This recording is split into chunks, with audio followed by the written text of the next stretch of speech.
পর পর তোর কিসের ছুটি রে? কি সমস্যা তোর? আমার বাবা অসুস্থ স্যার, আমার ছুটিটা লাগবেই স্যার। আজকে তোর বাবা অসুস্থ, গতকাল তোর মা অসুস্থ। কি স্যার, বাবা অসুস্থ, আপনার বাবা অসুস্থ হলে আপনি ছুটি নিতেন না স্যার? আচ্ছা তোর কতদিন ছুটি লাগবে? আচ্ছা 3 দিনের ছুটি লাগবে। 3 দিন? অফিসে তো অনেক কাজের চাপ। আচ্ছা তোর একদিন ছুটি দিলাম, তুই একদিন তোর বাবার সেবা করে টাইম মেনটেন করে টুমরো তুই অফিসে চলে আয়।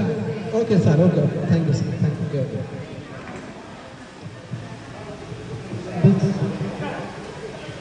নষ্ট মনে নষ্ট করে দিচ্ছি। স্যার আমার বাবা মারা গেছে স্যার। শান্ত, শান্ত, শান্ত, শান্ত, শান্ত। স্যার আমার বাবা মারা গেছে। শান্ত, শান্ত, শান্ত। আচ্ছা, মারা গেছে, আমারও তো মারা গেছে। শান্ত হ, শান্ত হ, শান্ত হ, শান্ত হ। 1 মাসের বন্ধ দিয়ে দে। কোনো বন্ধ লাগবে বাবা? স্যার আমার বাবার অবস্থা ভালো না স্যার। আচ্ছা বাবা, তুই 1 সপ্তাহ তোর বন্ধ দিলাম, তোর বাবার কুলখানি অনুষ্ঠান সফলভাবে ওকে স্যার, ধন্যবাদ। দল নিয়ে সবার কাছে দল নিয়ে তুই চলে আসিস অফিসে। হ্যাঁ, অনেক ধন্যবাদ স্যার। Okay okay. নষ্ট মনে নষ্ট চোখে দেখি তো ভালো, মন আমার কি চাই বোঝাই কেমনে। নষ্ট মনে নষ্ট চোখে। কি কি স্যার আমার আপনার ছুটি লাগলো নি স্যার? প্রতিদিন তোর কিসে ছুটি রে? স্যার আমার ওয়াইফ তো প্রেগনেন্ট স্যার, ছুটির দাওয়াই লাগবে। তোর ছুটি রে? 2 দিন আগে বিয়ে করলো, 2 দিন পর বলতেছে বউ প্রেগনেন্ট। এলে শরীরে বিয়ে পারলাম না রে। ও স্যার একটু দয়া করেন স্যার, আমার বউটা খুব অসুস্থ স্যার, আমার ছুটিটা না আপনার দেওয়াই লাগবে। আচ্ছা বউ অসুস্থ তো, আচ্ছা তোর ছুটি দিলাম, 2 দিনের তোর ছুটি দিলাম। বউ সেবা যত্ন করে তুই অফিসে চলে আয়।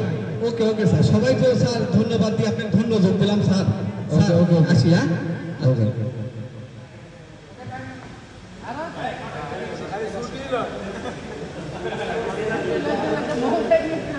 ও স্যার কি কি কি স্যার আমার বউ হয়ে গেছে স্যার।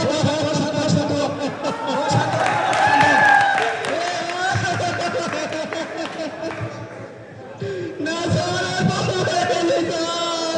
বউ মারা গেছে তো কি আছে? একটা মারা গেছে, 2টা সমস্যা নাই, সিঙ্গাপুরে মেলা মায়া আছে, তোর কোনটা ভালো লাগে বল? না স্যার প্রেগনেন্ট বউ স্যার। না না, কারিস না বাবা। স্যার বলেন স্যার। স্যার 2 দিন আগে আমার বাবা মারা গেল স্যার, পাড়া প্রতিবেশী সবাই আসে এরকম কথা ডাকতে বোঝালো, বাবা কাটিস না, আমরা তোর বাবা মা। আচ্ছা আমার বউটা মারা গেল, পাড়া প্রতিবেশী কেউ আগে কোনো ডাক্তার বইয়ের মতো রে বাবা।